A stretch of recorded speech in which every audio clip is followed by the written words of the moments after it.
Olá, amigos telespectadores, a vocês que estão aí aguardando o programa Eu e Você. Boa noite, Gerson Berger, nosso deputado, nosso psiquiatra. Boa noite, jornalista Pedro do Couto. É ótimo estar com vocês novamente e os assuntos de hoje serão os 30 anos da morte de Tancredo Neves. Em homenagem a ele, traremos o comentário sobre uma palestra proferida por ele na Biblioteca Bialik no Flamengo. Depois falaremos sobre a possibilidade levantada aí pelo PSDB do impeachment da presidente Dilma Rousseff e ainda falaremos sobre o levante do gueto de Varsóvia, lembrando o Shoah, o Holocausto. E para satisfação nossa e atendendo a inúmeros pedidos, o nosso deputado Gerson Berger vai contar uma de suas belíssimas e tradicionais historinhas. Mas eu queria ainda cumprimentar o deputado Gerson Berger pelo convite recebido, que muito nos honra, que diz o seguinte: o presidente do Superior Tribunal de Justiça e do Conselho de Justiça Federal, ministro Francisco Falcão, tem a honra de convidar Vossa Excelência para a solenidade de posse do excelentíssimo senhor ministro Jorge Mussi no cargo de Corregedor-Geral da Justiça Federal. O evento será no dia 27 de abril de 2015, lá em Brasília. Mas, Gerson, o ministro Jorge Mussi é uma pessoa muito querida para nós, não é? E eu fiquei sensibilizada com o convite e tenho certeza que você também. Mas, minha gente, vamos iniciar os nossos assuntos. E, como vocês sabem, na última terça-feira, 21 de abril, foram lembrados os 30 anos da morte de Tancredo Neves, último presidente da República eleito através de eleição indireta após a instalação da ditadura militar em 1964. Tancredo também foi o primeiro presidente civil eleito após esse regime. Sua eleição para um mandato de 6 anos ocorreu no dia 15 de janeiro de 1985, em reunião de um colégio eleitoral que o consagrou presidente com 72% dos votos, numa disputa com Paulo Maluf, que teve apenas 27,3% dos votos desse colégio. Tancredo foi um grande líder e teve um papel muito importante na redemocratização do Brasil, lutando incansavelmente ao lado de Ulisses Guimarães pelas diretas já. Tancredo não chegou a assumir a presidência da República, pois ficou muito doente, sendo internado 12 horas antes de sua posse, levando seu vice-presidente, o José Sarney, a assumir em seu lugar. A internação de Tancredo Neves gerou uma expectativa muito grande na população brasileira, ávida de democracia e que viam nele a esperança de um Brasil melhor e a chegada de uma nova era.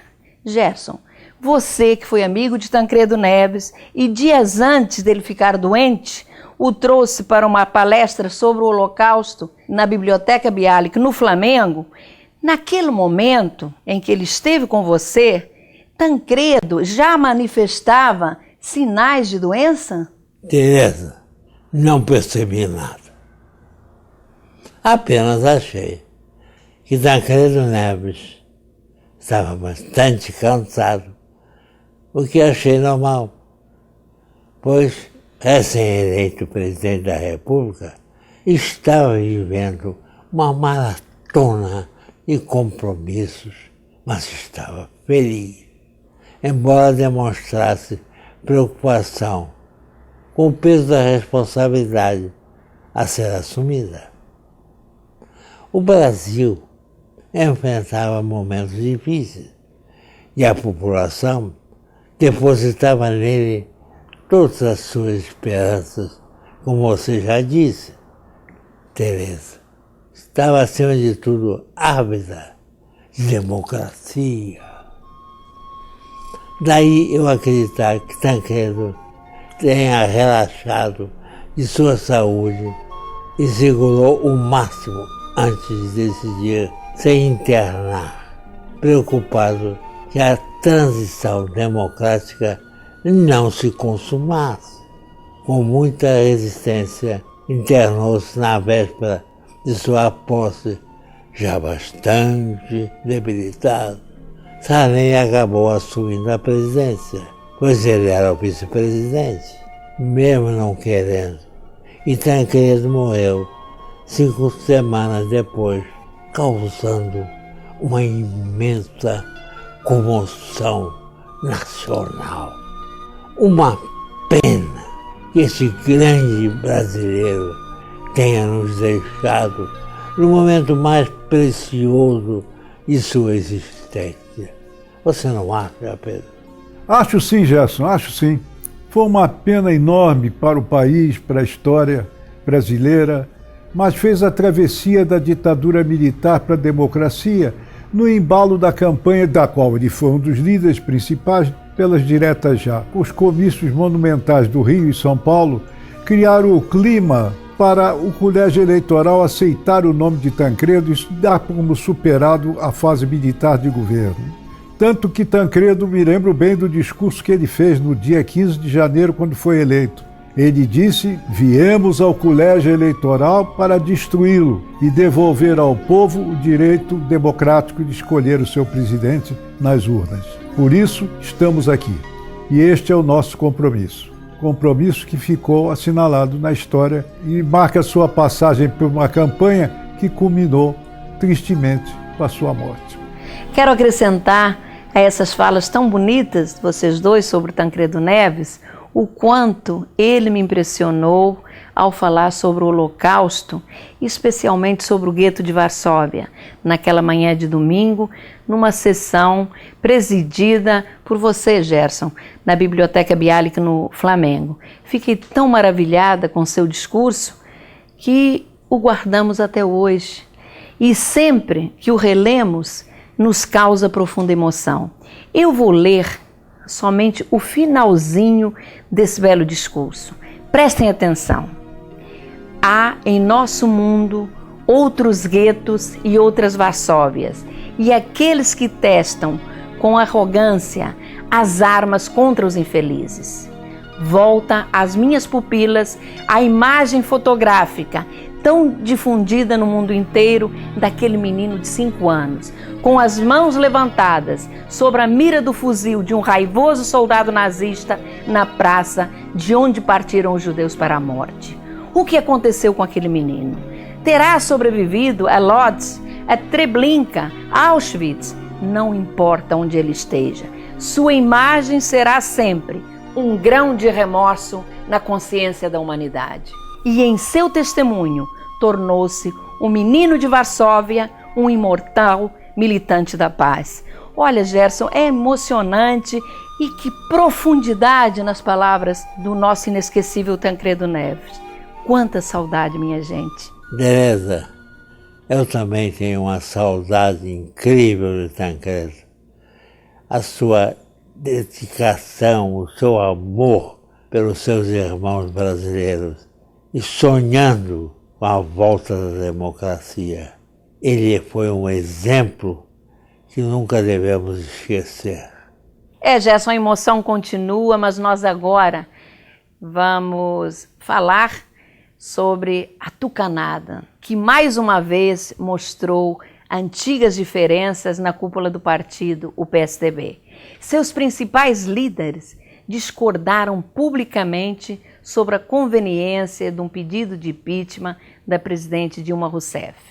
Enquanto Aécio Neves, neto de Tancredo Neves e presidente nacional do partido, mostrou decisão de ir em frente na questão, talvez até cobrado, estimulado pelos movimentos que foram às ruas no domingo retrasado, ao contrário de Fernando Henrique Cardoso e José Serra, que fizeram declarações opostas a Aécio, dizendo que o impeachment tem que ter uma razão objetiva encontrada pela Justiça ou pelo Tribunal de Contas e que, sem fato concreto, o partido não pode pedir o impeachment da presidente.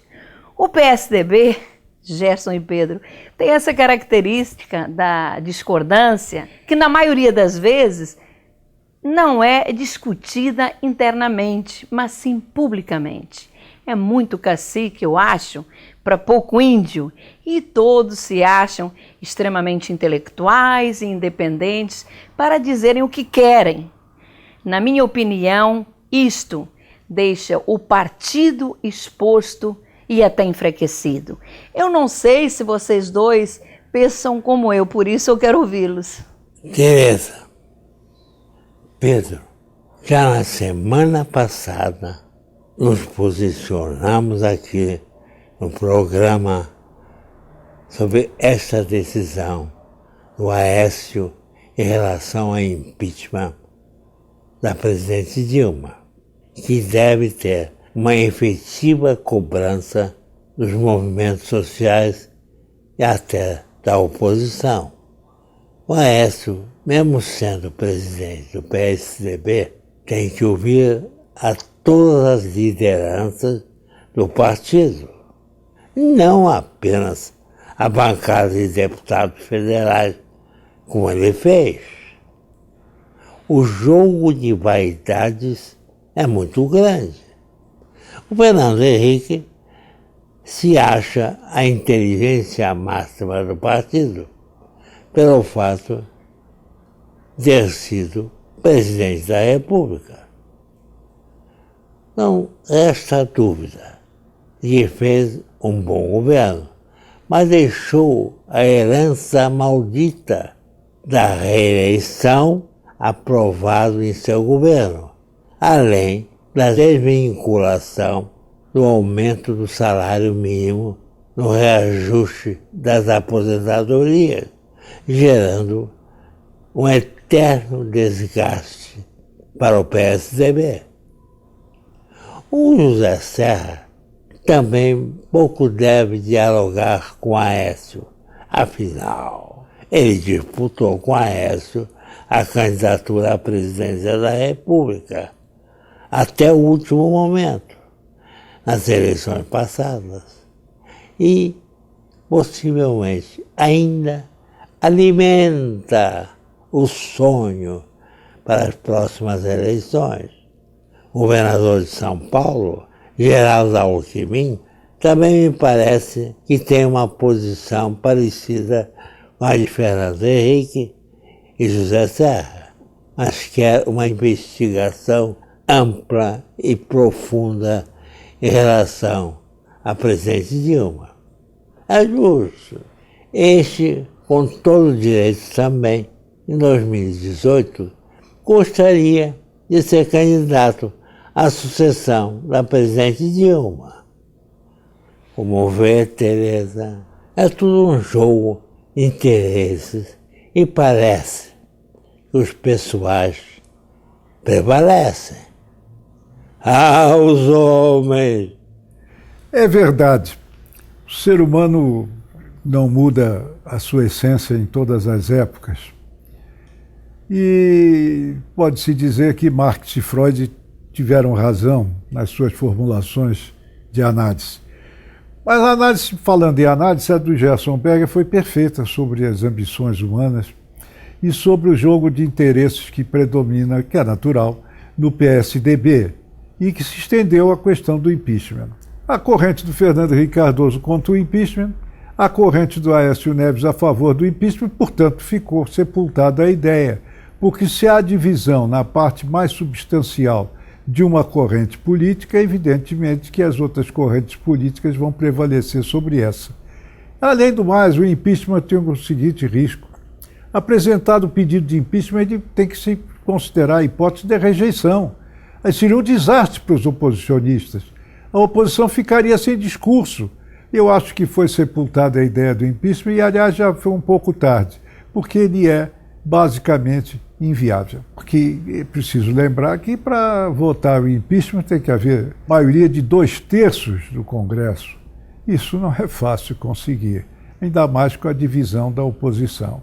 Como disse o poeta, o maior de todos, Shakespeare, um sonho de uma noite de verão. Pedro, muito bem colocado, e o Gerson, logo no início da sua fala, deixou claro que o programa também é contra o impeachment da presidente Dilma, mas que a roubalheira, a corrupção neste país nos faz muito mal, isto não resta a menor dúvida. E eu até vou entrar num outro assunto, porque realmente fiquei perplexa ao assistir, como todo cidadão assistiu, a mais uma vergonha nacional.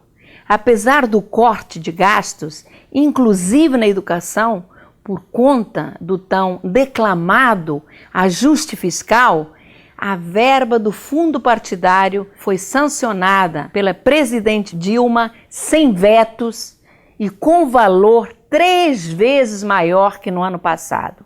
Serão nada mais, nada menos que 867.560.000 reais que serão destinados, entregues aos partidos, não sei para quê. No ano passado, o PT recebeu aproximadamente 60 milhões do fundo partidário, o que significa que este ano receberá 180 milhões. Um escândalo. Embora o valor esteja aquém das propinas que o PT recebia da Petrobras. Não é isso, Gerson e Pedro? Tereza, parabéns. Gostei da sua opinião. Bem clara, significativa. Estamos com vergonha. Além disso, o PT vai ter outras perdas, pois pretende referendar em seu Congresso a proposta de não receber doação de empresas na campanha eleitoral, ao contrário do PMDB, que é favorável dessas doações, mas com responsabilidade pediu publicamente que a presidente Dilma vetasse o aumento do fundo partidário, mantendo os quase 290 milhões de 2014, ao invés de 870 milhões sancionados pela presidente. Veja, Tereza, que o PMDB, com o aumento, também vai receber aproximadamente, gente, preste atenção, 130 milhões desse fundo. Mas suas lideranças, com razão, alegam que triplicar o fundo partidário poderia prejudicar o ajuste fiscal defendido pelo governo. Nesta hora, onde estava o ministro Joaquim Levy, que não se manifestou e se calou? Levy, estamos atentos, veja lá. Gerson, o ministro Joaquim Levy estava em Nova York, participando de um evento organizado pela Bloomberg, um canal famoso de comunicação em Nova York, e preocupado com a situação da Petrobras, da publicação do balanço da Petrobras, ao qual atribuiu o fator de reconstrução da empresa, quer dizer, ele admitiu que a empresa foi destruída, só se reconstrói o que foi destruído. Quanto à questão do fundo partidário, a pressão exercida pelo PT foi porque ele ficou sem os recursos das empresas empreiteiras, que evidentemente não vão querer fazer qualquer coisa menos doar para a legenda, depois do escândalo que houve. Portanto, eu me lembro de um samba famoso que o Ari Barroso considerava até um dos maiores compostos no seu tempo, que era um samba do Mansueto, A Fonte Secou. A fonte secou das empreiteiras para o PT. Olha, foram perfeitas as colocações dos dois, eu só vou acrescentar o seguinte: apesar do ministro Joaquim Levy estar em Nova York, como você colocou, Pedro, ele poderia se manifestar, mesmo que estivesse na China. Não fez porque não lhe interessava. Então, fica aí a minha observação. Mas, minha gente, no último dia 16 de abril foi lembrado o dia do levante do gueto de Varsóvia, a luta dos judeus poloneses contra o regime assassino nazista. Após cerca de 300 mil judeus terem sido levados para o campo de extermínio de Treblinka, onde foram assassinados no verão de 1942, restando, naquele momento, 80 mil que viviam confinados pelo regime de Hitler no gueto de Varsóvia e que resolveram resistir com muita coragem e dignidade a toda aquela sanguinária opressão. Você, Gerson, anualmente na Biblioteca Bialik e também na Assembleia Legislativa, lembrou esta data. Eu gostaria que você acrescentasse alguma coisa. Tereza, quero agradecer esta oportunidade.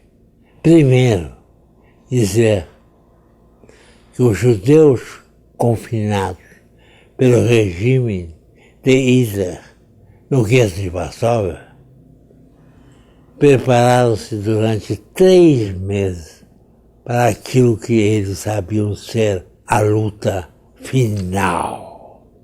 Cavaram túneis por baixo das casas, com acesso mais seguro às zonas de Varsóvia.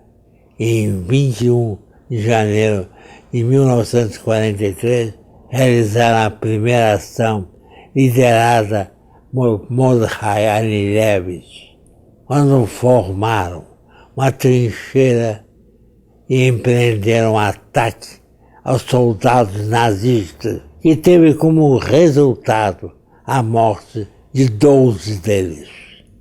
A heróica resistência estendeu-se até 19 de abril de 1943, quando havia apenas 1.500 moradores no gueto, que tinha como armas poderosas a revolta e a coragem. Era noite de Páscoa judaica e 3.000 nazistas invadiram o gueto, confrontando-se com os judeus. Dos becos e esgotos e janelas, os partisãos judaicos dispararam e atacaram com granadas contra o exército alemão.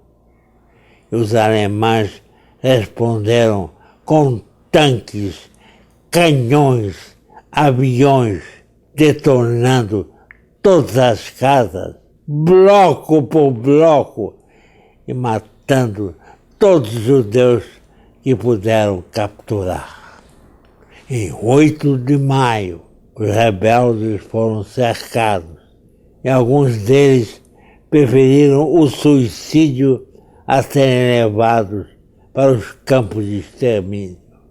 O levante do gueto de Varsóvia chega ao fim às 20h15 do dia 16 de maio, que sempre será lembrado como um ato de heroísmo de oprimidos contra os opressores na luta e defesa do bem contra o mal. O levante do gueto de Varsóvia foi, na realidade, um grito pela liberdade humana que fica para sempre na história universal. Um momento de heroísmo e sacrifício. Olha, Gerson e Pedro, é muita emoção neste programa. Há pouco eu fui às lágrimas com as palavras do Tancredo na Biblioteca Bialik. E agora com a sua emoção, que foi enorme.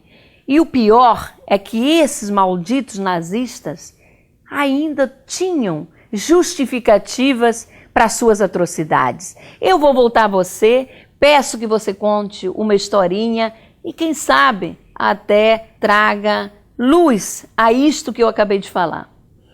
Olha, Tereza, vou contar uma historinha que veio de um relato de uma amiga que costuma frequentar a igreja e assistir missas.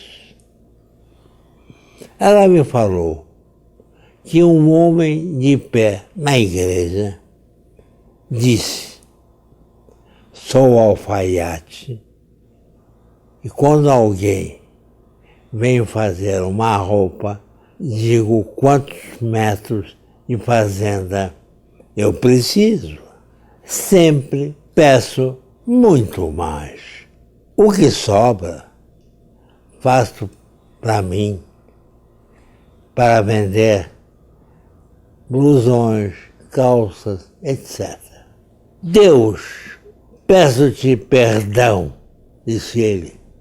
Você, Deus, também deixa tantas crianças órfãs no mundo. Tantos pais ficam de luto doloroso pela morte de seus filhos jovens. Tantas crianças abandonadas. Se me perdoares, também te perdoo. E aí estamos quites. Fazemos justiça um ao outro. Ela me pediu para responder pela TV a isso que nós ouvimos. Então lá vai. Quem nos deu a vida foi Deus. A nossa vida a Ele pertence. Ele nos deu, inclusive, o livre-arbítrio para fazer o bem e nunca o mal. Nós fazemos? Você fez? Foi um atrevimento deste alfaiate ao criticar e comparar-se ao Senhor.